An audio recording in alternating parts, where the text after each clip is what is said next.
আসসালামু আলাইকুম।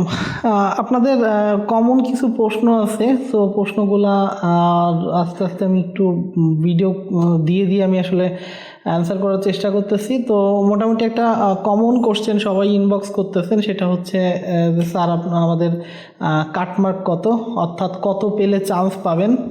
বিএসসি এবং ডিপ্লোমা দুইটার ক্ষেত্রেই যে প্রশ্নের যে প্যাটার্ন সেটা হিসাবে আমি বলবো। সো পুরো ভিডিওটা দেখবেন। আর আরেকটা বিষয় আমি একটু বলে দিই, আমাদের আগের ভিডিওটায় বিশেষ করে বিএসসি নার্সিংয়ের যে সমাধান দেওয়া হয়েছে ওইখানে আসলে খুব তড়িৎ গতিতে খুব তাড়াহুড়া করে আসলে করা হয়েছিল, যার জন্য কিছুটা স্পেলিং মিস্টেক, বিশেষ করে অপশন এলোমেলো এবং কয়েকটা আসলে কোশ্চেনের অ্যান্সারও ভুল ছিল।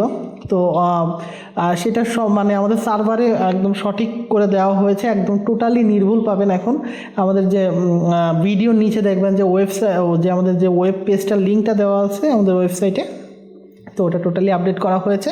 তো ওটা নিয়ে টেনশনের কিছু নাই। প্রথম অবস্থায় আসলে যখন দেওয়া হয় একটু তাড়াহুড়া করে আপনারাই পাগল বানায় ফেলেন যে একটু তাড়াতাড়ি দেন, যার জন্য আসলে ওইটা কিছু ভুল থেকে গেছে, ওইটা আসলে সংশোধন করা হয়েছে। তো বিষয় হচ্ছে আপনাদের নার্সিং ভর্তি পরীক্ষায় এবছর কাটমার্ক কত হবে। সো আমি মোটামুটি একটা অ্যাভারেজে কিছুদিন আগে বলেছিলাম। তো এবার যেহেতু প্রশ্ন কিন্তু বিএসসিদের কিছুটা একদম যে কঠিন হয়েছে, একদম যে সহজ হয়েছে তা না। কিছু প্রশ্ন হয়েছে একদম পাশ করার মতো প্রশ্ন, অর্থাৎ যারা প্রাইভেটে পড়বে সেরকম যাতে 40 মার্কস উঠাতে পারে সেরকমভাবে আসলে প্রশ্নটা করা হয়েছে।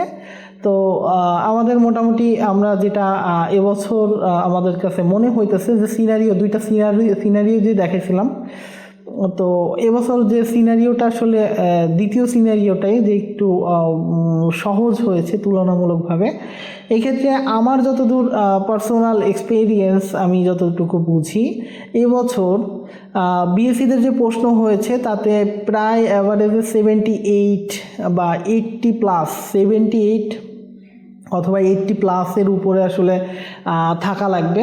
অনেকে হয়তো এখন বলতেছেন যে 85 হবে, 87 হবে বা 90 হয়ে যাইতে পারে।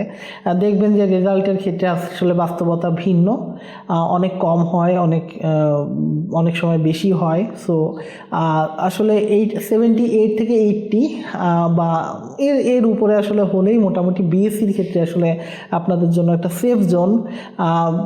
এছাড়া একটা ব্যাপার থাকে জিপিএ 5-এর বিষয় থাকে, জিপিএ যদি একটু ভালো থাকে তো সেক্ষেত্রে তো আসলে এই মার্কটার কথা বলছি। আর জিপিএ যদি কম থাকে তাহলে কিন্তু আসলে 78 দিয়ে হবে না, তখন কিন্তু আসলে 85 অথবা ওরকম পর্যায়ে চলে যেতে পারে। তো ওভারঅল যদি আমি হিসাব করি বিএসসিদের জন্য মোটামুটি 125 বা তার উপরে আসলে বা 120-125 এরকম রেঞ্জে আসলে থাকতে পারে।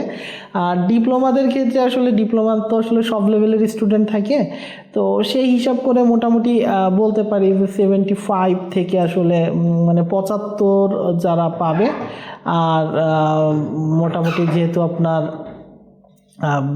ওদিকে পয়েন্টের একটা মার্ক আছে, তো সেই হিসাব করলে আসলে 120 বা 115-16 এটাই আসলে সেফ জোন। তারপরে আসলে অনেক ক্ষেত্রে কিছু বিষয় থাকে, কোটা থাকে, তো মোটামুটি 75 ধরে রাখেন যে 75 আসলে একটা ভালো মার্কস হবে।